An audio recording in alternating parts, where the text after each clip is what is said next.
मुहुर्हो रसिका भुवि भावुका पिबत भागवतम रसमालयम। इस भागवत की रस कथा को पियो और बस पीते रहो पीते रहो पीते रहो, इसी इच्छा से कि नाथ बस आपको देखना एक नजर।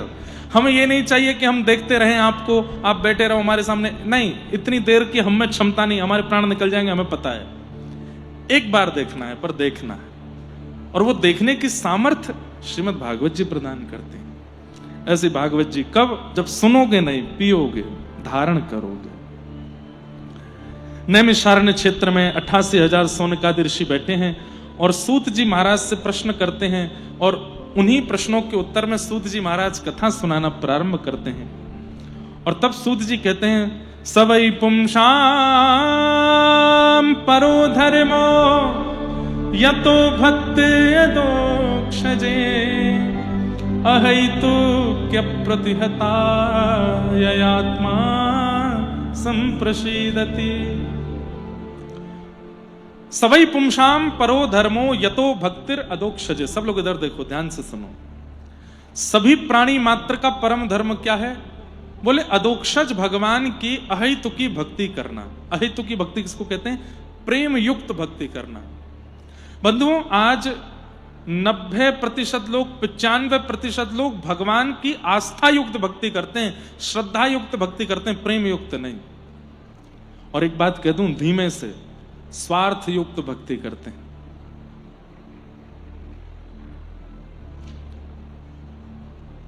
दुख हरता सुख हरता सुख दरता।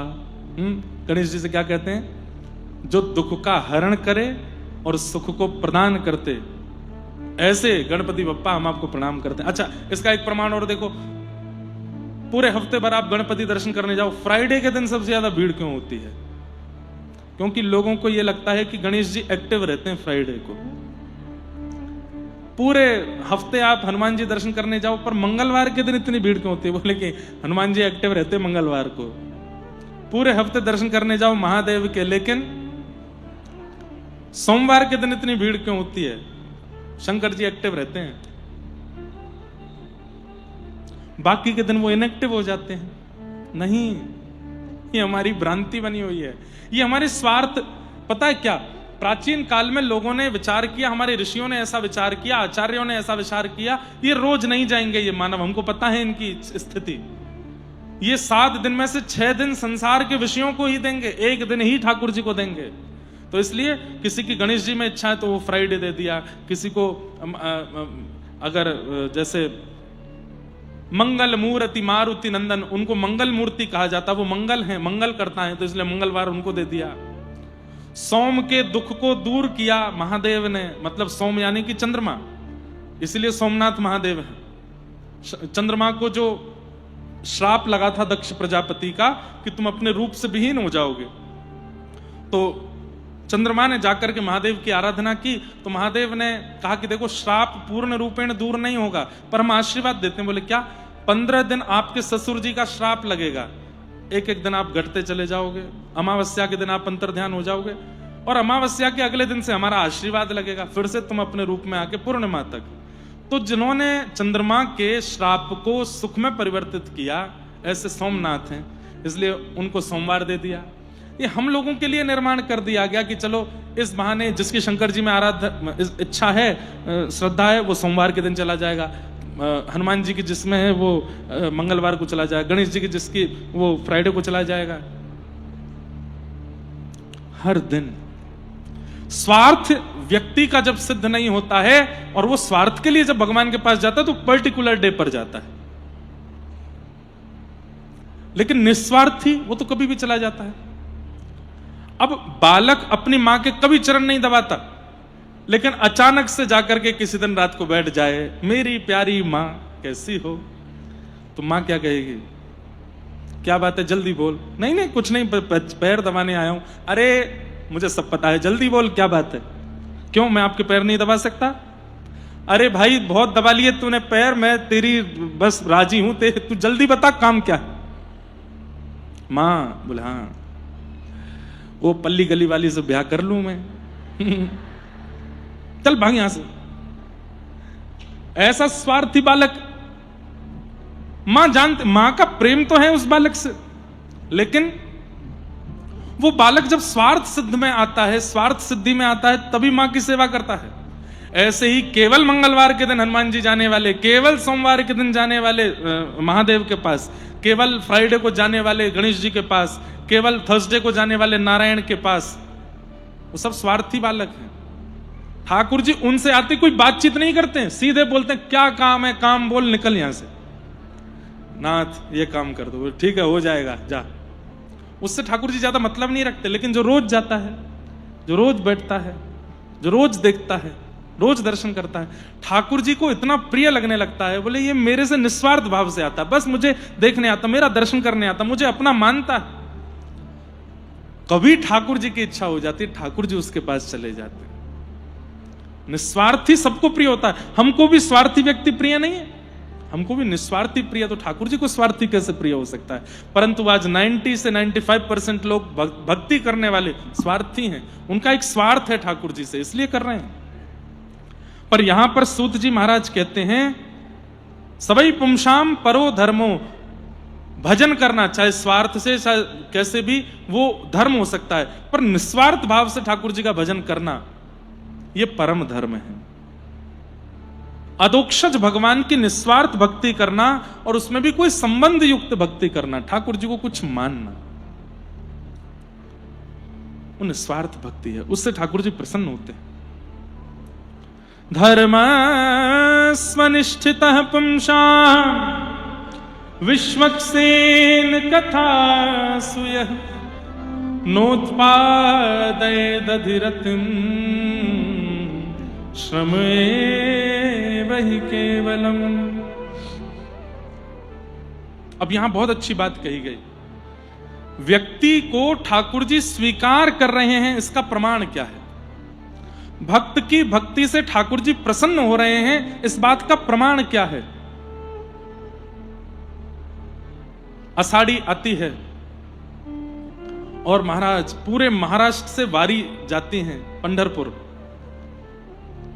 आलंदी से लोग जाते हैं, देवगढ़ से लोग जाते हैं, और अपना वहां एक बार मेरी कथा हुई खामगांव के पास में एक जगह है शेगांव, वहां श्री गजानन महाराज का सुंदर स्थान, वहां से कितनी लंबी वारी, लोग कितना पैदल चल चल के पंढरपुर जाते हैं। लेकिन यहां पर एक बहुत बड़ी बात कही गई, आप इतना परिश्रम ठाकुर जी की प्राप्ति में करते हो, आप हिमालय की यात्रा करके दर्शन करते हो, गंगा स्नान करते हो, तीर्थों का जल स्नान करते हो, ब्राह्मण भोज कराते हो, गौ सेवा करते हो, आदि आदि, ये सब कुछ जो भी कुछ आप करते हो, इन सब भावों से ठाकुर जी प्रसन्न हैं, इसका प्रमाण क्या है? बहुत अच्छी बात है। तब कहते हैं विश्वक्सेन कथा सुयः, कहीं पर कोई आचार्य बैठ करके भगवत चर्चा कर रहे हैं और आप वहां जाकर के बड़ी उत्सुकता से बैठ जाते हैं, कब समय निकल गया, कब स्थिति हो गई, कहां पानी की प्यास, कहां बैठने की, बस आप उस कथा में रम गए, उस सत्संग में डूब गए। समझो ठाकुर जी आपसे प्रेम करते हैं, आपकी भक्ति को स्वीकार कर रहे हैं। मतलब सत्संग ये प्रमाण है, सत्संग में जो आपका मन लगता है वो इस बात का प्रमाण है कि ठाकुर जी आपसे प्रेम करते हैं कि नहीं। कई लोग होते हैं कथा में बैठे बैठे भी उनका फोन बंद नहीं होता, मेरी दृष्टि भी उनको दिखती नहीं है। फिर एक बार, ये मेरा नियम है, एक बार मुझे जो फोन चलाता दिख जाता है, मैं प्रयास करता हूं कि 7 दिन में उसको ना देखूं। यहां पर भी ये कर्ण पिशाचनी आपका साथ नहीं छोड़ रही है, कर्ण पिशाचनी कानों में सारी बातें बोल देती है आकर के, वहां ये चल रहा है, वहां ये चल रहा है, वहां ऐसा हो रहा है। कथा में तो इसको कम से कम स्विच ऑफ ही रखना चाहिए। लेकिन कथा में बैठ करके जो इतना तक भूल जाता हो, अब जैसे भाई गर्मी का समय है, आप आधा घंटा बोल के देखिए नॉन स्टॉप, आपका गला सूख जाएगा, प्यास लगने लगेगी, इच्छा होगी कि कुछ पिला दो, और 1 घंटा कुछ बोलने के बाद तो आपका मन होगा कि भाई अब मुझे कुछ बुलवाओ मत। पर 3, साढ़े 3, 4 घंटा कथा चलती है, ना पानी की इच्छा होती है, एक आसन पे बैठे रहते हैं, ना पैर सीधा करना, ना टेढ़े मेढ़े होने की कोई इच्छा नहीं, एक आसन पे बैठे इसी में बैठे रहेंगे। ऐसी स्थिति में जो कथा सुनने में रुचि रखते हैं, जिनका मन एकाग्र, चित्त वृत्ति एकाग्र, नेत्र एकाग्र, कान एकाग्र, सब कुछ एकाग्र होकर के भगवत भजन, भगवत कथा श्रवण करते हैं, और केवल दिखावे के लिए नहीं कि अगल बगल वाले देखें, देखो कितनी सावधानी से कथा सुन रहा, नहीं, भाव से। नेत्र भी सजल हो जाते हैं, प्रेम पुलकित हो जाता है, रोंगटे खड़े होते हैं। ये सब प्रेम पुलकित स्थिति अगर कथा सुनते सुनते हो रही है तो इसका मतलब है कि आपके द्वारा किए गए भक्ति अनुष्ठान, परिक्रमा, वारी आदि, ये सब ठाकुर जी इन सबसे बड़े प्रसन्न हैं। इसलिए सत्संग में आपकी रुचि बन रही है, सत्संग में आपका मन लग रहा है। छत्रपति शिवाजी महाराज, उनके प्रसंग में आता है कि दुनिया में, पूरे भारत में कहीं भी वे जाते थे, पहले पूछते थे संत श्री तुकाराम जी महाराज कहां हैं उन दिनों।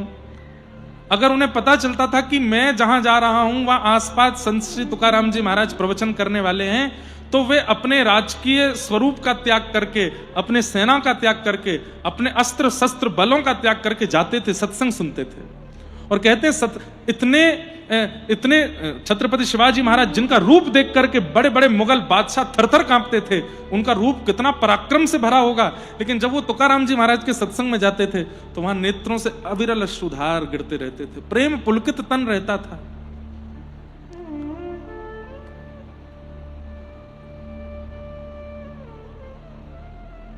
गोपियां कहती हैं कथा सुनने वाले की स्थिति कैसी होती है, तब कथामृतम तप्त जीवनम कवि भीरीडितम कल्मषापहम श्रवणमंगलम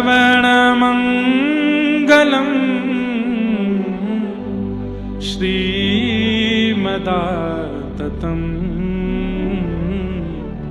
भुवि गृह्णन्ति ते भूरिदा जना। कथा सुनते समय स्थिति कैसी होती है, तो गोपियां कह रही हैं तब कथामृतम। पहली बात तो कथा शब्द जैसी ना लगती हो, ऐसा लगता हो कि अमृत पिलाया जा रहा है। संबोधनों का ध्यान रखिएगा। और यदि ये अनुभव कथा में बैठ के नहीं हो रहे हैं तो इसका मतलब कहीं ना कहीं ठाकुर जी अभी हमसे प्रसन्न नहीं है, क्योंकि यहां स्पष्ट कह रहे हैं कि ठाकुर जी की प्रीति, ठाकुर जी की आपके प्रति प्रसन्नता कथा में रुचि के रूप में प्रकट होती है। सबसे पहली बात, शब्द ना लगते हों, अक्षर ना लगते हों, वक्ता के मुख से निकली हुई बातें अमृत के समान लगती हों।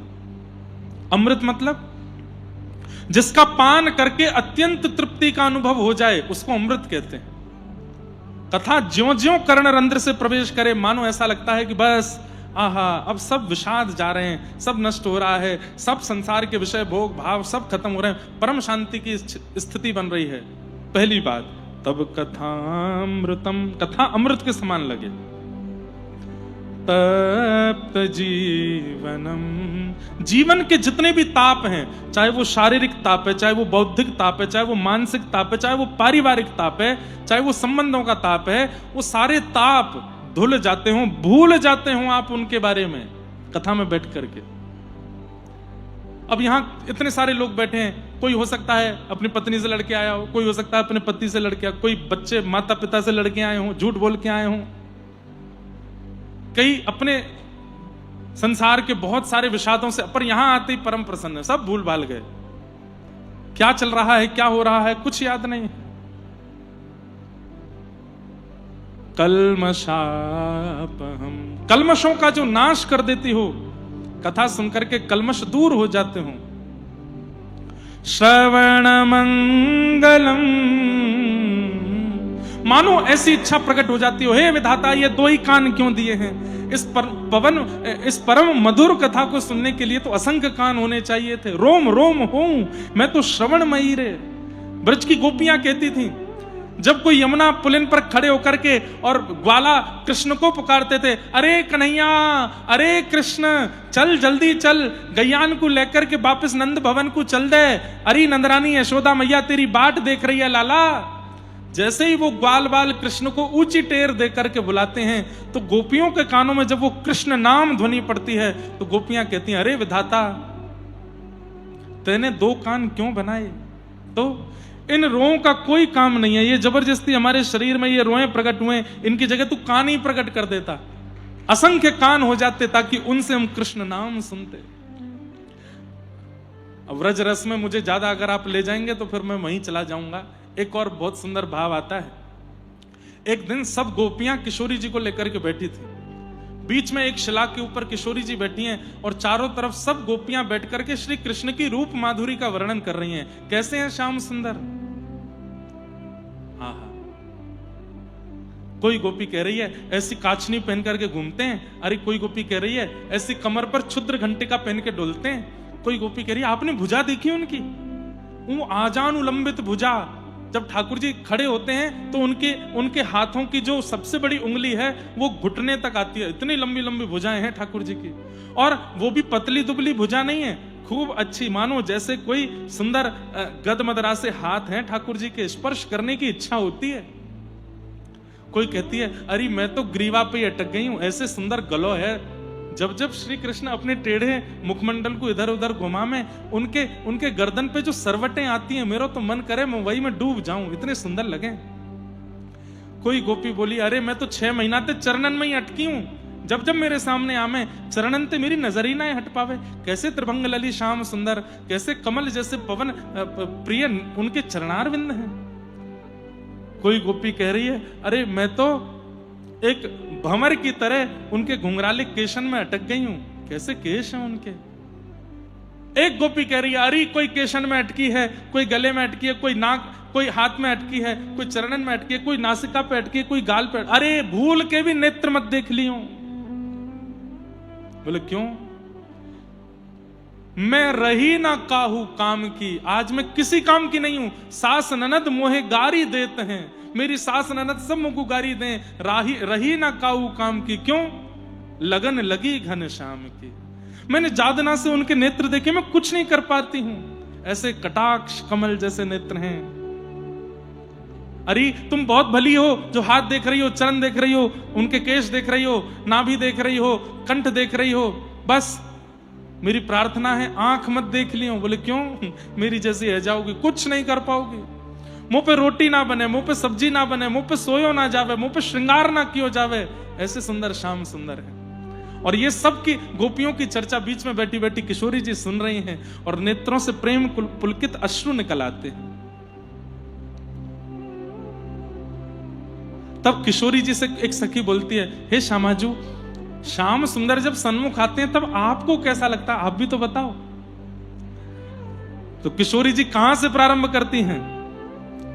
जो विधि ना को वश कर पाऊं। किशोरी जी क्या कह रही हैं। बोले सुनो, इस बार ब्रह्मा भगवान ने बनाया है, लेकिन सब गोपियां ध्यान से सुनो, अगली बार मैं स्वयं ब्रह्मा बनूंगी या मैं किसी अन्य अपनी को ब्रह्मा बनाऊंगी और उससे बोलूंगी कि मानव को ऐसा ऐसा बनाना। तब गोपियां कहती हैं आप मानव में क्या बनवाओगी। तब किशोरी जी कह रही हैं रोम रोम प्रति नैन बनाऊं। अरे ये 2 नेत्र श्याम सुंदर को देखने के लिए बड़े कम हैं, ये जितने रोए हैं शरीर में सब जगह नेत्र प्रकट कर दूंगी, ताकि प्रत्येक नेत्र से श्याम सुंदर हमारे अंदर विराजमान हो जाएं, हमारे अंदर व्यवस्थित हो जाएं। और रोम रोम प्रति नैन बनाऊं। और क्या करूंगी, इकटक रहे पलक न बनाऊं। एक तो रोम रोम में नेत्र बनाऊंगी और उनमें भी पलक नहीं बनाऊंगी। क्यों, ताकि वो हमेशा खुले ही रहें, श्याम सुंदर दिखते ही रहें। उनकी रूप माधुरी, रस माधुरी, उनकी चलन माधुरी, उनकी हसन माधुरी, उसका केवल हम दर्शन करती रहें। ये पलक कभी बीच में ना आवे विक्षेप के रूप में, ऐसे श्याम सुंदर को हम केवल देखते रहें।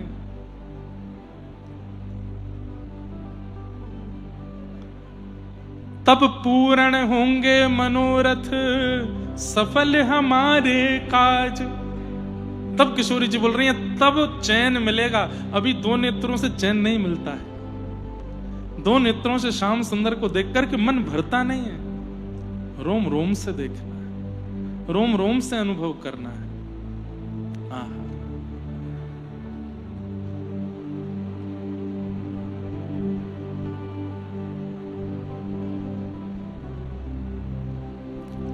गोपियां कह रही हैं कथा सुनने के बाद में ऐसी स्थिति होने लगे कि बस लगने लगे कि ये 2 कान बड़े कम हैं।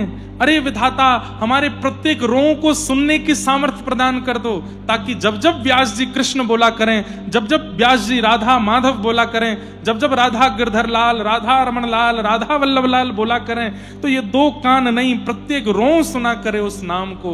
हमारे शरीर में रक्त की धार नहीं, कृष्ण नाम की धार बहने लगे। ऐसी मन में इच्छा प्रकट कथा सुनते सुनते होने लग जाती हो, तब समझो कि ठाकुर जी प्रसन्न है। श्रवण मंगलम श्रीमदाततम। और कितनी बड़ी बात है, कथा सुनने के बाद व्यक्ति को लगता हो मुझसे ज्यादा धनवान कोई नहीं है संसार में। भले ही किसी और से 10 रुपया किराया देकर के आए हैं कथा सुनने के लिए, लेकिन कथा सुनने के बाद क्या लगे, मुझसे ज्यादा धनवान कोई नहीं है। क्यों? आज 4 घंटे में बताई हुई समस्त भावों को मैंने पी लिया है, उड़ेल लिया है अपने चित्त में। अब मेरे चित्त में जो कृष्ण भक्ति भाव प्रेम विराजमान है, ऐसा किसी के पास नहीं होगा। इसलिए वो अपने आप को अत्यंत धनवान मानने लगता हो। उसको लगता हो संसार की कमाइयां करना वो तो खर्च हो जाते हैं, पर ये कथा में जो व्यास जी ने दिया है, ये जो कमाई है, सबसे बड़ी कमाई है। श्रीमदाततम भुवि गृह्णन्ति ते भूरिदा जना। कथा सुनने में ऐसी रुचि बन जाए। बंधुओं, एक बात कहें, ज्यादा कथा हमारी सुन मत लेना, नहीं तो हम आपको ऐसा ही बना देंगे फिर, और फिर ऐसे ही हो जाओगे आप कि बस फिर कुछ और कहीं मन लगेगा नहीं। इसलिए थोड़े बच के रहिएगा, थोड़े किनारे किनारे ही रहो, क्योंकि ज्यादा रस पक्ष में अगर हम ले गए तो हम भी वैसे हो जाएंगे, आप भी वैसे ही हो जाओगे। बस रोते ही रहेंगे सुबह शाम ठाकुर जी की स्मृति में, ठाकुर जी के भावों में। ये नेत्र नीर कभी समाप्त नहीं होंगे, सदा बहते रहेंगे।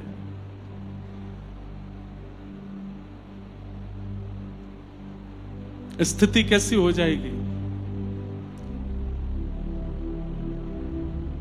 गोवर्धन वासी सांवरे, गोवर्धन वासी सांवरे, लाल तुम बिन रहो न जाए, लाल तुम बिन रहो न जाए रे, गोवर्धन वासी सांवरे, गोवर्धन वासी सांवरे। दर्शन को नैना तपे, वचन सुनन को कान, मिलवे को हियरा तपे, ही के जीवन प्राण, गोवर्धन वासी सांवरे, गोवर्धन वासी सांवरे। बस ऐसी स्थिति हो जाएगी, तुम बिन रहो ना जाए, बस अब आप चाहिए।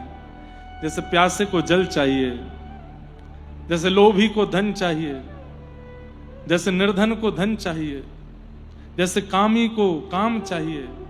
हे नाथ, ये सब उसके बिना नहीं रह पाते, ऐसे मैं भी आपके बिना नहीं रह सकता, आप चाहिए मुझे। कथा सुनते सुनते ये भावना, ये स्थिति मन में प्रकट होने लग जाए, ऐसी मन स्थिति, ऐसी चित्तवृत्ति होने लग जाए, तो समझ जाओ ठाकुर जी आपसे प्रसन्न है। लेकिन बस समय पूर्ति के लिए कथा सुन रहे हैं कि इतने बजे से इतने बजे तक सुननी है, ये बातें सुननी है, फिर उसके बाद उठ के जाना है। ठाकुर जी प्रसन्न आपसे इतने प्रसन्न नहीं है, क्योंकि आप केवल वहीं अटक गए हो, उससे आगे बढ़ नहीं पा रहे हो। अरे प्रसंग आता है, मैं बंधुओं नेत्र बंद करके कथा कहूं तो समझ जाइएगा कि शायद किसी अन्य भाव में हूं, इसलिए कहने दीजिएगा, बस आप सुनते रहना। हमारे व्रजमंडल के श्री कृष्णदास, उनका स्वरूप ऐसा था कि वो किसी भी वस्तु को देखते थे, जैसे हमारा मन कैसा है, हम आम देख लेते हैं तो आम देख करके हमारे मुंह में पानी आ जाता है, अरे ये आम तो मैं खा लूं, कितना बढ़िया लगेगा, इसको बढ़िया फ्रिज में रख के ठंडा करके इसको काट करके ऐसे खाऊंगा, कोई सोचता है चूस के खाऊंगा, कोई सोचता है इसकी गुठली खाऊंगा, कोई सोचता है इसका अचार बनाऊंगा। आम को देख करके हम अपने रसना की कितनी भावना सोच लेते हैं। लेकिन कृष्णदास जी की दृष्टि कैसी थी, वो आम की सुंदरता देख करके मन में विचार करते थे, मेरे ठाकुर जी को भोग लगेगा तो उनको कितना सुख मिलेगा, उनको कितना अच्छा लगेगा। कोई व्यक्ति कपड़े देखता है तो कपड़े देख करके तुरंत सोच लेता है मैं पहनूंगा तो कैसा लगूंगा, लेकिन श्री कृष्णदास जी सोचते थे इस छपाई का कपड़ा यदि मेरे ठाकुर जी की पोशाक बनेगी तो कितनी बढ़िया लगेगी। मतलब वो हर वस्तु को देख करके ठाकुर जी के ऊपर इमेजिन करते थे, कभी अपने ऊपर नहीं। एक बार आगरा गए, आगरा की सब्जी मंडी में घूम रहे थे, तभी उनको एक सुंदर गायन का स्वर सुनाई देने लगा। एक कोई स्त्री बड़े सुंदर स्वर में गा रही थी, और वो स्वर सुनते ही कृष्णदास जी रुक गए और मन में सोचने लगे इतना सुंदर स्वर, अरे ये स्वर तो मेरे ठाकुर जी के सन्मुख प्रकट होना चाहिए, इस स्वर से तो मेरे ठाकुर जी की सेवा होनी चाहिए।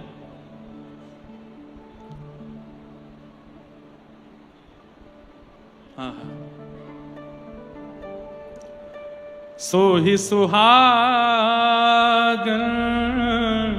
प्रिय जाहिरी छे, मेरे ठाकुर जी को प्रिय लगेगा ये। और ये सोच करके श्री कृष्णदास जी उस स्वर का पीछा करने लगे, कहां से ये कोकिल स्वर आ रहा है, इतना मीठा कौन गा रहा है। और ढूंढते ढूंढते ढूंढते जैसे ही एक गली में पहुंचे, गली से अंदर गए, वहां पर देखा एक बहुत सुंदर सा भवन था, और जैसे भीतर गए तो क्या देखते हैं, चारों तरफ मन चले लोग बैठे हैं, कोई पी रहा है, कोई धन लुटा रहा है, कोई वाह वाह कर रहा है, और बीच में एक नगर वैश्या बैठ करके गा रही है। उन सबको रिझाने के लिए गा रही थी, पर उससे कृष्ण भक्त श्री कृष्णदास जी रिझ गए।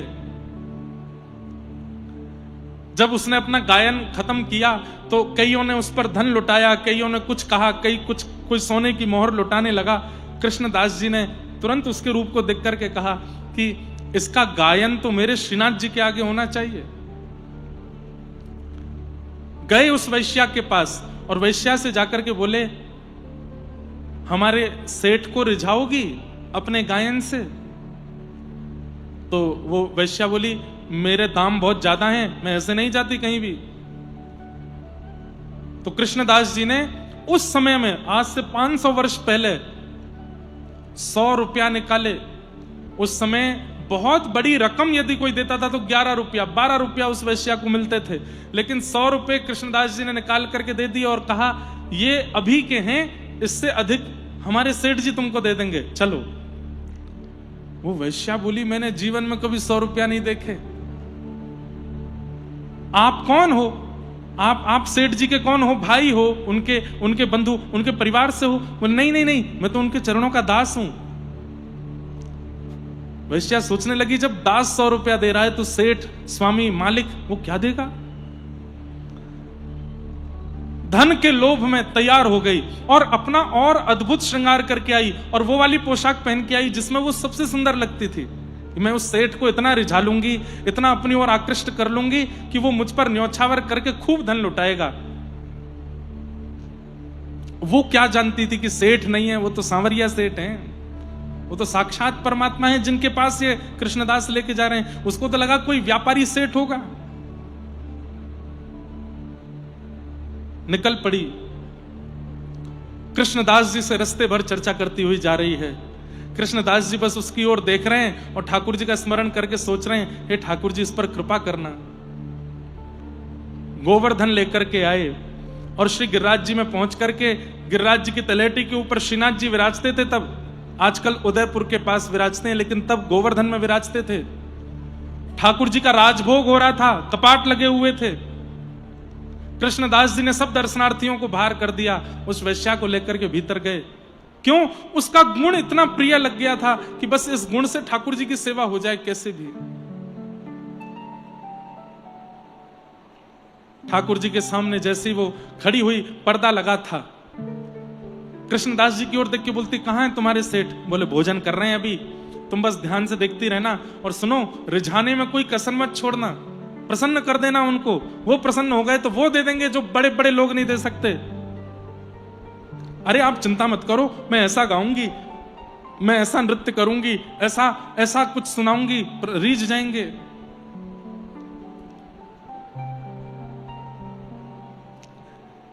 जैसे ही कपाट खुले, उस वैश्या ने नेत्र भर करके जब देखा, एक भुजा ऊपर की ओर, दूसरी भुजा कमर पर है, नेत्र नीचे हैं, मंद मुस्कुरा रहे हैं, सिरपेच धारण किया है, उस पर मोर पिच्छ है, यहां पर वंशी जी धारण है, छड़ी जी अपने हाथ के नीचे लगा रखी हैं, पैरों में पाजेब पहनी है, गले में सुंदर वनमाला धारण की है, सुंदर वैजंती माला पहनी हुई है, चंदन की सुंदर सुगंधी से सुगंधित हो रहे हैं। सामने एक पुजारी जी खड़े होकर के सुंदर दीप मालिका से आरती कर रहे हैं। आहा, उस गिरधर छवि को देख करके वो वैश्या दिखती रह गई। उसके मन में आज एक ग्लानि हुई कि मैंने आज तक जीवात्मा को, ये संसार के नश्वर प्राणियों को प्रसन्न किया है, आज तक मैंने संसार के ही लोगों को प्रसन्न किया जो मेरा उपभोग करके मेरा त्याग कर देते हैं। मैंने स्वप्न में भी नहीं सोचा था कि मुझे उसके आंगन में खड़ा कर दिया जाएगा जिसने पूरी सृष्टि की रचना की है। ठाकुर जी की रूप माधुरी देखी, उसके बाद कृष्णदास जी को देखा। कृष्णदास जी बोले, बस इनको रिझा दो और किसी को रिझाने की आवश्यकता नहीं होगी। तेरे पास कंठ है, तेरे पास सुंदरता है, तेरे पास नृत्य है, तेरे पास सर्वगुण है, इस गुण से तू पूरे विश्व के लोगों को रिझा चुकी है और वो लोग तुझ पर धन लुटाते हैं, तेरा उपभोग करते हैं। कब तक ये करती रहेगी? इनको रिझा। घुटनों पर बैठ गई हाथ जोड़ करके और बस नेत्रों से अश्रुधार गिर रही है। और उस समय वो बोली कि मेरा कंठ अवरुद्ध हो गया, मैं कुछ गा नहीं पा रही हूं और मैं ये सोच रही हूं, हे कृष्णदास जी, मेरा तन तो झूठा हो चुका है, मेरी वाणी झूठी हो चुकी है। और ठाकुर जी उच्छिष्ट का भोग नहीं लगाते, ठाकुर जी तो अमनिया पाते हैं और मैं अमनिया नहीं हूं, मैं तो उच्छिष्ट हो चुकी हूं, अब कैसे सेवा करूं? तब कृष्णदास जी ने पद गाया और उस पद को सुनकर के वह वैश्या नृत्य कर रही है ठाकुर जी के आगे। गिरधर छवि पे अटक्यो मेरो मन, गिरधर छवि पे अटक्यो, ललित त्रिभंगी चाल पे चल के, ललित त्रिभंगी चाल पे चल के, चिबुक चारू गिरधट क्यों, मेरो मन गिरधर छवि पे अटक्यो। सजल श्याम घन वरण लीन है, सजल श्याम घन वरण लीन है, फिर चित अनत न भटक्यो, मेरो मन गिरधर छवि पे अटक्यो। वैश्या कहने लगी, मैं कैसे पाऊं? मेरा तन उच्छिष्ट, मेरा मन उच्छिष्ट, मेरी वाणी उच्छिष्ट। तब कृष्णदास जी ने अंतिम पंक्ति में एक शब्द गाया है, ध्यान से सुनिएगा। कृष्णदास किए प्राण न्योछावे, कृष्णदास किए प्राण न्योछावे, यह तन जग सिर पट क्यों। कृष्णदास जी कह रहे हैं, तेरा तन अपवित्र होगा, तेरी वाणी अपवित्र हो सकती है, तेरी बुद्धि अपवित्र हो सकती है, लेकिन तेरी आत्मा परम पवित्र है। आत्मा को कोई अपवित्र नहीं कर सकता। ऐसा कुछ कर मिल जा श्याम सुंदर से, दोबारा इस संसार की उच्चिष्ट स्थिति में ना आना पड़े। और महाराज तुरंत वो वैश्या खड़ी हुई और ठाकुर श्री गिरधर लाल जी के सामने, श्रीनाथ जी के सामने नृत्य करने लगी, नेत्रों से अश्रुधार गिरने लगी और द्रुत गति से नृत्य करते करते गोल घूमते घूमते घूमते अंत में ठाकुर जी की तरफ दोनों भुजा पसार दी हैं और वहीं तन का त्याग करके आत्मा को बाहर निकाल के ठाकुर जी में विलीन हो गए, मिल गई श्याम सुंदर से। गिरधर छवि पे अटक्यो मेरो मन, गिरधर छवि पे अटक्यो। ठाकुर जी के हो गए। कृष्णदास किए प्राण न्योछावर, यह तन जग सिर पटक्यो।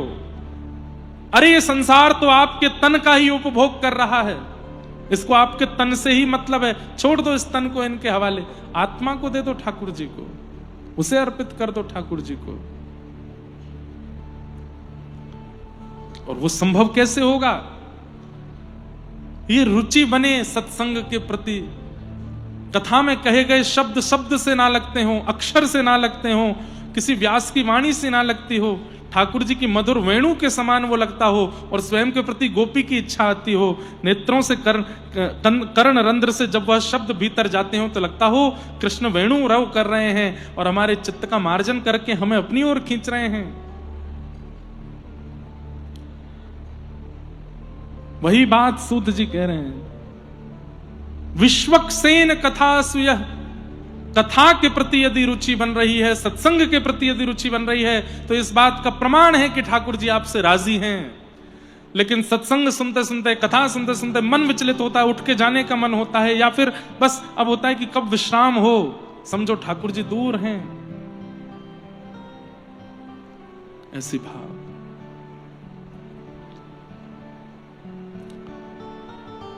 सूत जी महाराज प्रवचन कर रहे हैं, सब प्रकार के भावों का, भगवान के अवतारों का वर्णन करते हुए श्रीमद् भागवत की रचना क्यों की गई इस बात का प्रमाण दिया।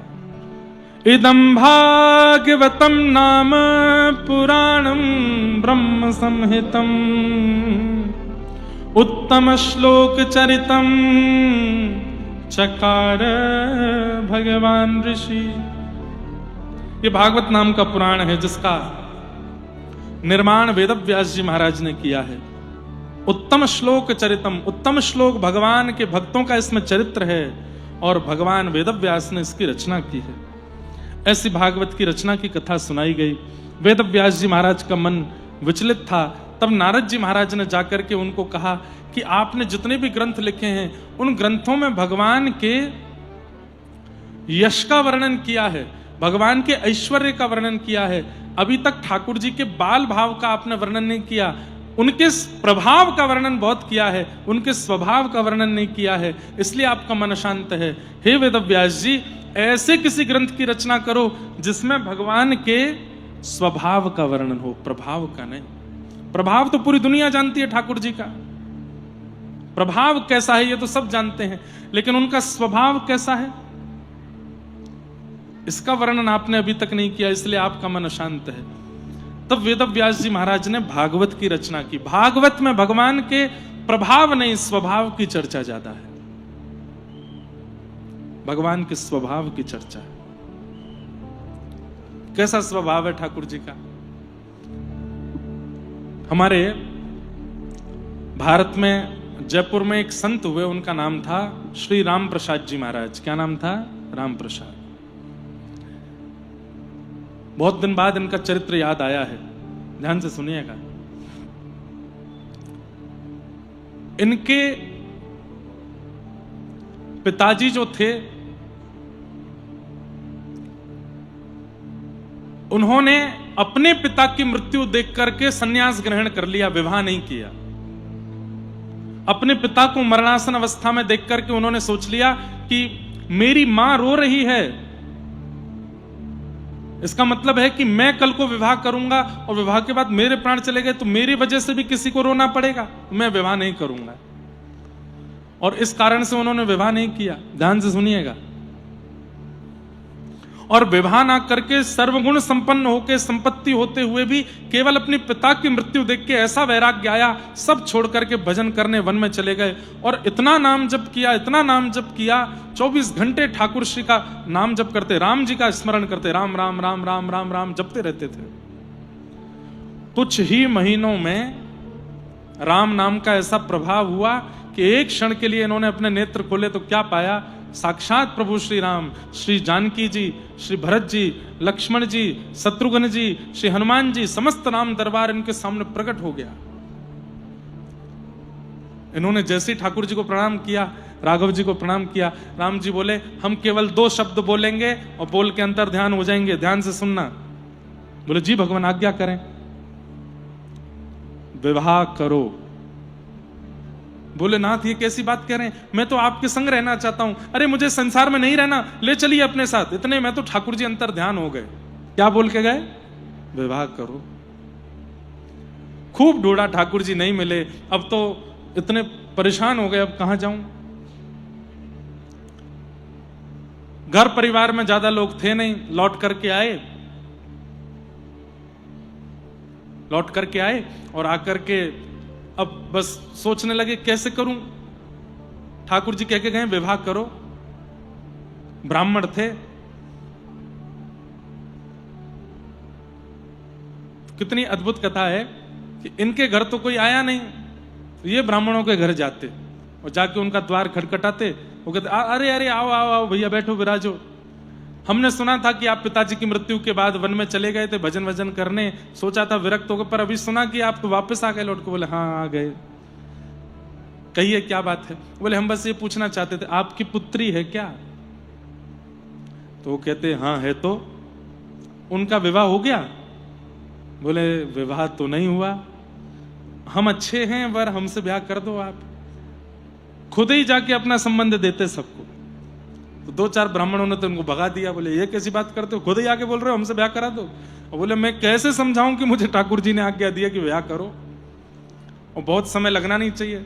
एक बार ऐसे भ्रमण करते करते एक ब्राह्मण के यहाँ पहुंचे और जाकर के बोले आप देखो पहले ही हम आपको बोलते हैं, हम बहुत मार खा चुके हैं, बहुत पिटाई खा चुके हैं इस बात के लिए, लेकिन हम स्पष्टता से आपसे भी पूछ लेते हैं, मारिएगा नहीं हमको मना कर देंगे, हम चुपचाप चले जाएंगे। आपकी पुत्री है। बोले हाँ। ब्याह हो गया। बोले नहीं हुआ, हमसे कर दो, हम योग्य वर हैं। तो ब्राह्मण इतने प्रसन्न, मतलब भावुक हो गए इनकी बात। बोले ये कैसा, देखो इनका दुर्भाग्य ही कह सकते, माता पिता है नहीं परिवार में कोई, खुद ही जा रहे हैं कि मुझसे ब्याह कर दो। और वो ब्राह्मण रीझ गए, उन्होंने अपनी पुत्री का विवाह उनसे कर दिया। उनके जो प्रथम संतान हुई उसका नाम उन्होंने राम प्रसाद रखा। क्यों? क्योंकि राघव जी की आज्ञा से ही दाम्पत्य जीवन में प्रवेश किया, ये संतान भी उन्हीं की कृपा से हुई है, तो इसका नाम राम प्रसाद है। राम प्रसाद नाम रखा। जयपुर में रहते थे, बहुत ध्यान से सुनिएगा। हमारे जयपुर में वृंदावन के सप्तनिधियों के प्रथम ठाकुर विराजते हैं श्री गोविंद देव जी।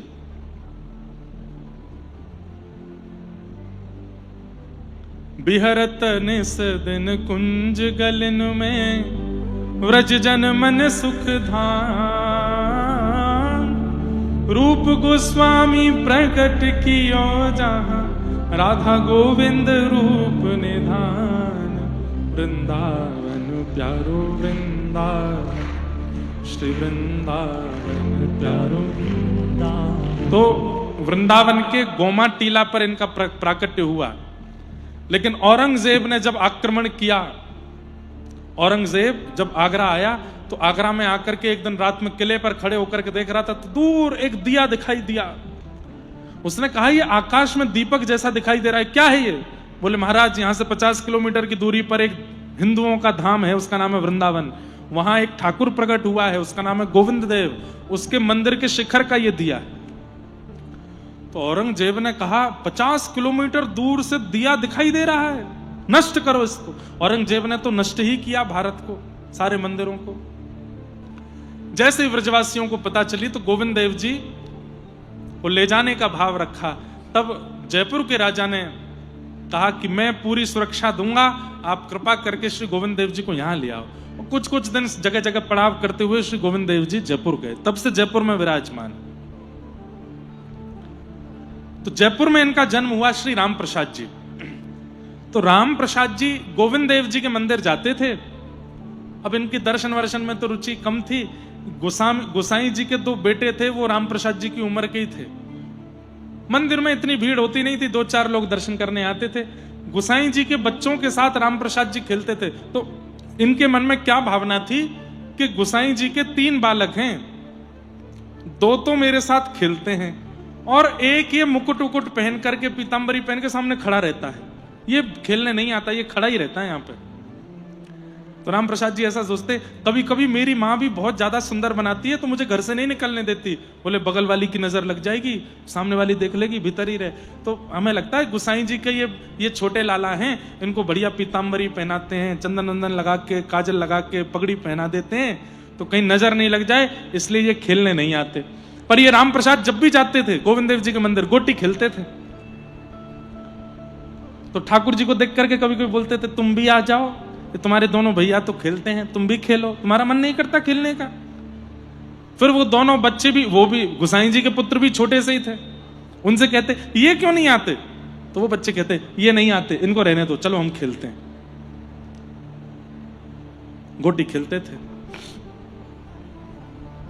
एक बार गोसाई जी के दोनों वो बालक अपने नानी के घर चले गए घूमने, गर्मियों की छुट्टी में। राम प्रसाद जी का रोज का नियम था, दोपहर में गोटी खेलने आते थे। आज गोटी लेकर के आए। जब तक वो दोनों नहीं आते थे अकेले खेलते थे। आकर के अकेले खेलने लगे। देखते देखते बोले अब बहुत देर हो गई, आए नहीं। तब ठाकुर जी की ओर देख के बोले, आज तुम्हारे दोनों छोटे भाई नहीं आए खेलने? अरे अब तो आ जाओ, कहां भीतर बैठे रहते हो सज धज के तैयार होके? अरे तुमको क्या पता कितना आनंद आता गोटी खेलने में, देखो मैं खेल के दिखाऊं। तो ठाकुर जी के सामने खेल खेल के दिखावे। तो ठाकुर जी का इतना मन हुआ खेलने का। मंदिर में एक दरबान था और एक बूढ़े से गोसाई जी थे, वो आसपास घूम रहे थे। ठाकुर जी बोले इनके सामने कैसे जाऊं? तो भगवान ने कुछ इच्छा प्रकट की, तो दरबान को तो बहुत जोर से उसका पेट खराब हुआ। वो भागा लघु शंका दीर्घ शंका के लिए। ऐसा पेट खराब हुआ कि आवेगा नहीं आधे घंटे से पहले। और जो गोसाई जी मंदिर में घूम रहे थे उनको बहुत जोर की भूख लगाई। सोचने लगे अभी भोजन करके आया था, पता नहीं भूख क्यों लग रही है। वे वापस मंदिर के पीछे अपने घर चले गए। पंडिताइन से बोले भोजन बनाओ, भूख लगी है, बड़ी जोर की भूख। अब मंदिर में कोई नहीं। इतने में ही ठाकुर जी ने, जो ऐसे खड़े रहते थे, बंशी तो रखी अपने फेंट में, हाथ वाथ सीधे किए और एक छलांग मार के आ गए नीचे। और आकर के बोले रोज मुझे परेशान करता है, रोज आकर के गोटियों से चिढ़ाता है, चल तेरे तू बहुत बड़ा खिलाड़ी बनता है, मैं खेल के दिखाता हूं। आओ। तो वो इतना खुश राम प्रसाद, अरे इतने दिनों से आता हूं, तुम कितना मीठा बोलते हो, अरे तुम खेलने आया करो। सुनो इधर रुकना। बोले क्या हुआ? तुम कितने सुंदर हो, तुम्हारे नेत्र, तुम वहां खड़े रहते हो तब भी सुंदर लगते हो, लेकिन अभी नीचे आए तो कितने अच्छे लग रहे हो। ठाकुर जी बोले चल बात मत बनावे, तो को खेल के दिखाऊं। तू बता कैसे खेलता है? तो राम प्रसाद एक गोटी मारे। बोले अच्छा तेने एक गोटी हटाई, अब देख तू 10 गोटी लगा, मैं एक संग हटाऊंगा। ठाकुर जी बिल्कुल ऐसे हो गए जैसे मानो मधुमंगल श्रीधामा आ गए हो, और लेट करके ऐसे गोटी मारे, 10 की 10 गोटियां उड़ा दें। और राम प्रसाद तो था के मार मार के हंसे। बोले भैया गोसाई जी के दोनों बालकों से बढ़िया तो तुम हो, अब उनके संग नहीं, मैं तो तुम्हारे संग ही खेलूंगा।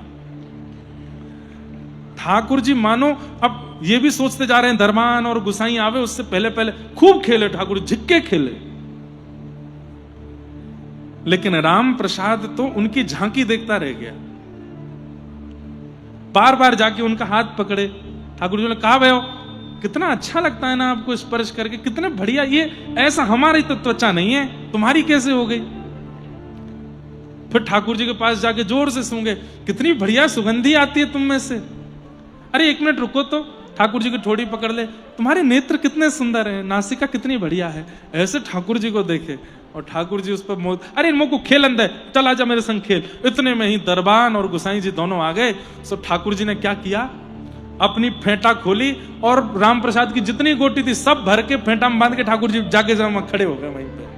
अब वो राम प्रसाद सामने खड़ा है, सामने खड़े होकर के रो, मेरी गोटी ले गए हो, मेरी गोटी ले गए हो, अरे ये तो चोर है, ये तो छलिया है। और जोर जोर से चिल्लावे, हाथ पैर पटके, और कभी कुछ करे कभी कुछ करे, कभी कुछ हिलावे। गोसाई जी बोले ए क्या बात है, ये हल्ला क्यों करता है राम प्रसाद? अरे मेरी गोटी ले गया, मेरी गोटी ले गया, इसको खींच के लाओ, मेरी गोटी मेरे को वापस करो, मैं नहीं आऊंगा कल से खेलने, बड़ी मुश्किल से मैंने इकट्ठी करी, जे लेके भाग गया भीतर। और ठाकुर जी मंद मंद मुस्कुरा रहे हैं। गोसाई जी बोले क्या बोलता है? अब मेरी गोटी ले गया भीतर। कहां ले गया गोटी? मैं मेरी गोटी लेके गया, इसकी फेंटा में रखी मेरी गोटी। गोसाई जी बोले ये ठाकुर जी की थाल है, थाल में खिलौने रखे थे ठाकुर जी के, ये देख सोने की गोटी, चांदी की गोटी, कहां है तेरी गोटी? यहां नहीं है, फेंटा में है, ये जो बगल में फेंटा बंधा इसमें है मेरी गोटी। गोसाई जी बोले तेरे लिए फेंटा नहीं खोलूंगा मैं ठाकुर जी का। तो बोले मैं भी यहीं प्राण त्याग दूंगा, गोटी लेके जाऊंगा अपनी, मैं सिर मारूंगा अभी अभी जमीन में अपना। और छोटा बालक वो तो ऐसे ही करता है, और छोटा बालक राम प्रसाद और जाकर के ऐसे सिर मारे अपना जमीन में, बोले मेरी गोटी दो। गोसाई जी बोले रुक जा रुक जा रुक जा, मत मार, अभी देख तेरे सामने फेंटा खोलता हूं। बाहर दरबान भी आ गया, बोले अब तू आज चला जा, कल से नहीं आने दूंगा तुझे। चिल्ला रहा है, जिद कर रहा है, खोल दो गोसाई जी आप फेंटा। और जैसे ही गोसाई जी ने फेंटा खोला, कड़ कड़ कड़ कड़ करके सारी गोटियां उसमें से गिर गई, नीचे फैल गई। ठाकुर जी की सोने चांदी की गोटियां हैं, वो तो सामान्य गोटी, उसको हमारे यहां कंचा बोलते हैं, ऐसे हरे नीले गुलाब ऐसे रंग के होते हैं। गोसाई जी बोले ये तो राम प्रसाद तू ही खेलता है ना इनसे? बोले हाँ मैं वही तो कह रहा, ये मेरी लेके मेरी गोटी वापस करो। और वो गोसाई जी के हाथ कांपे, पैर कांपे, और वो ठाकुर जी की ओर देखें, बोले राम प्रसाद भीतर आके फेंटा में नहीं बांध सकता। हे नाथ, ये आपकी कोई लीला है क्या? ये आपकी कोई कृपा है क्या? इतने में ही श्री गोविंद देव जी मंद मंद मुस्का गए, हल्की सी झांकी गोसाई जी को दिख गई, आहा जय जयकार करने लगे, श्री राधा गोविंद देव की। अरे ये तो खेल के रसियां हैं। और राम प्रसाद को गोटियां देख करके हृदय से लगा लिया। बोले भैया अब सही सही बताते ने क्या अनुभव किया?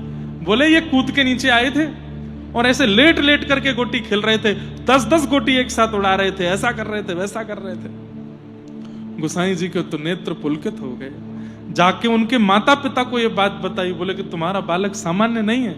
माता पिता बोले वो तो हम जानते हैं कि ये सामान्य नहीं है, तुम पर जरूर कोई भगवत कृपा हुई है, क्या कुछ अनुभव हुआ था क्या पूर्व में? तब उनके पिताजी ने ये रहस्य बताया कि मैं तो विरक्त हो गया था, मुझे राम जी ने आकर के कहा कि 2 शब्द कहे ब्याह करो, तब मैंने विवाह किया, इस बालक का जन्म हुआ, तो राम जी की कृपा से वंश बढ़ा, इसलिए इसका नाम राम प्रसाद। तब उन्होंने सब बात बताई। बोले गोविंद देव जी इसके साथ खेलते हैं। ऐसे श्री राम प्रसाद नामक भक्त हुए। फिर धीरे धीरे उनको कथा में रुचि, आचार्यों में रुचि, फिर ठाकुर जी की उन्होंने एक बार झांकी देख ली, फिर अपने आप ही उनका खेल कूद से मन हट गया, फिर वो भजन में भक्ति में लग गए। गोविंद देव जी को खूब रिझाया और रिझा रिझा करके खूब श्री गोविंद देव जी के साथ आनंद किया। ऐसे भक्त रामदास। तो भगवान का प्रभाव तो सब जानते हैं। हम जब भगवान को देखते हैं तो हम सब जानते हैं कि ये महाभारत के युद्ध में गीता का ज्ञान देने वाले, शंख चक्र गदा पद्म धारण करने वाले, त्रिभुवन नायक त्रिलोकीनाथ परमात्मा है। ये प्रभाव तो सब जानते हैं, पर उनका स्वभाव भी तो बताइए, वो कैसे हैं? छोटे से राम प्रसाद के साथ गोटी खेलने उछल जाते हैं, मधुमंगल श्रीदामा के साथ ऐसी ऐसी लीला करते हैं। अरे ये बातें तो चलो द्वापर की हैं, कलिकाल में आहा अबीर गुलाल उधरी तरंग, माझा घरे नाचे माझा सखा पांडुरंग, नाथा घरी नाचे माझा सखा पांडुरंग। वहां दूर श्री नामदेव जी महाराज कीर्तन कर रहे हैं और पंडरीनाथ खड़े खड़े रुक्मणी जी से कह रहे हैं, हे रुक्मणी जी। बोले क्या, थोड़ी देर मेरी जगह खड़ी हो जाओ आप? बोले क्यों? बोले नामा कीर्तन कर रहा है, मेरा मन कर रहा है मैं जाके थोड़ा मैं नाच के आ जाऊं, इतना सुंदर कीर्तन चल रहा है, मेरा मन हो रहा है मैं वहां पहुंच जाऊं। रुक्मणी जी बोली ऐसे कैसे चले जाओगे? बोले थोड़ी देर के लिए चल, ये सब दर्शनार्थी खड़े हैं, इनको दर्शन कौन देगा? बोले थोड़ी देर आप आ जाओ ना, आप भी तो मेरी तरह खड़ी हो, क्या पता चलेगा कि मैं हूं कि आप, मैं थोड़ा चला जाता हूं। रुक्मणी जी बोली वहां जाओगे, कीर्तन में विक्षेप डालोगे और आपको देख करके नामदेव जी कीर्तन छोड़ देंगे, सब लोग उठ करके खड़े हो जाएंगे। बोले आप अपनी चुनरी हमको दे दो। तो रुक्मणी जी की चुनरी लेकर के ऐसे ढक करके केवल नेत्र नेत्र दिख रहे हैं, और श्री पंडरीनाथ भगवान पंढरपुर की गलियों से छुपते छुपाते और श्री चंद्रभागा जी के तट पर, वहां वालवंट जो वहां का तट है, वहां सब रसिक संत मिलकर के उछल उछल करके कीर्तन कर रहे थे। ठाकुर जी भी जाकर के वहां उन रसिकों के बीच में खड़े हो गए। रुक्मणी जी से वचन दे के आए थे 2 मिनट सुन के आ जाऊंगा बस, लेकिन जैसे ही वहां पहुंचे नेत्र बंद हो गए। ठाकुर जी झूमने लगे और धीरे धीरे झूमते झूमते थोड़े उछलने लगे, उछलते उछलते वेग से कूदने लगे और कूदते कूदते असंख्य भक्तों के बीच में आ गए। ठाकुर जी के अचानक से चुनरी उतर गई, सिर पर खूब सुंदर मुकुट धारण किया है, आहा कस्तूरी की सुगंधी आ रही है, गले में तुलसी माला पहनी हुई है और ऐसे कमर पर हाथ धर के झूम झूम करके विठोबा नृत्य कर रहे हैं और सब भक्त समाज देख करके आनंदित हो रहे हैं ठाकुर जी को। ये ठाकुर जी का स्वभाव है कि वो इतने प्रभावशाली होते हुए भी भक्तों के सुंदर भाव को छोड़ नहीं पाते, पहुंच जाते हैं। नारद जी महाराज ने आके वेदव्यास जी से कहा, भगवान का स्वभाव नहीं, भगवान का प्रभाव नहीं, स्वभाव बताओ, उनका स्वभाव कैसा है, वो कैसे प्रेमी हैं अपने भक्तों के, इसके बारे में थोड़ा बताओ, तब तुम्हारे मन को शांति मिलेगी। और तब श्री वेदव्यास जी महाराज ने रचना करते हुए ध्यान लगाया, समाधि नानुस्मर तद्विचेष्टितम्, और समाधि के बाद जब रचना की है, आहा, भक्ति योगेन मनसि सम्यक् प्रणिहिते मले अपश्यत् पुरुषं पूर्वं मायां च तत्पाश्रयाम्। ऐसे एक भाव की रचना की जहां माया और परमात्मा विलग दिखने लगे। अभी क्या होता है, हमको परमात्मा भी दिखते हैं और परमात्मा के संग माया भी दिखती है, लेकिन ऐसे ग्रंथ की रचना की जिसको सुनने और पढ़ने के बाद माया और परमात्मा अलग अलग हैं, ये भेद हमारे सामने स्पष्ट हो जाएगा। संसार माया है, परमात्मा की भक्ति उससे अलग है, माया के संग भक्ति नहीं हो सकती। अभी हम माया और भक्ति दोनों एक साथ करते हैं, लेकिन जिस ग्रंथ के आश्रय से, जिस कथा के आश्रय से माया और भक्ति दोनों विलग विलग हैं, ये स्पष्टीकरण हो जाए, वो भागवत है। ऐसी भागवत जी की रचना की। लोकस्य जानतो विद्वांस चक्रे सात्वत समेताम।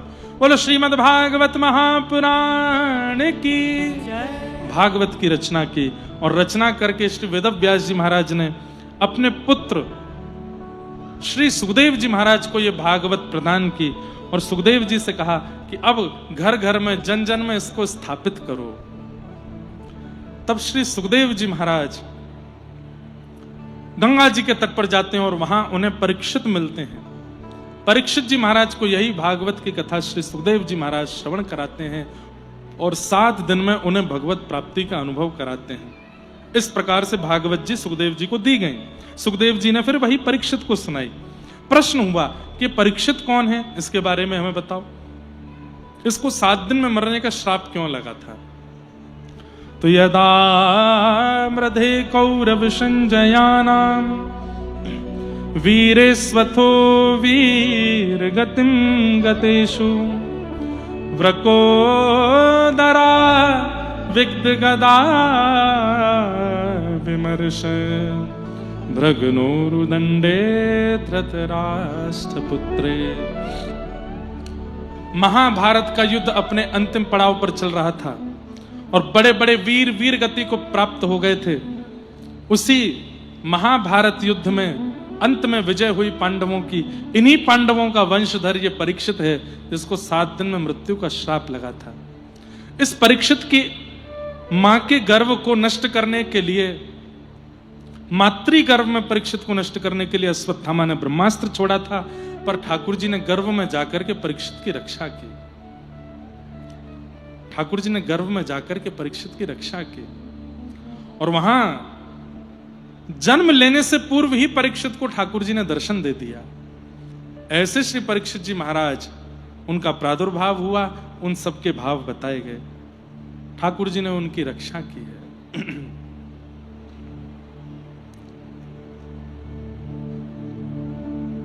बहुत सुंदर भाव। हमारे उत्तर भारत में पंढरीनाथ को स्मरण करके हम लोग कभी कभी कथाओं में गाते हैं हिंदी भाषा में।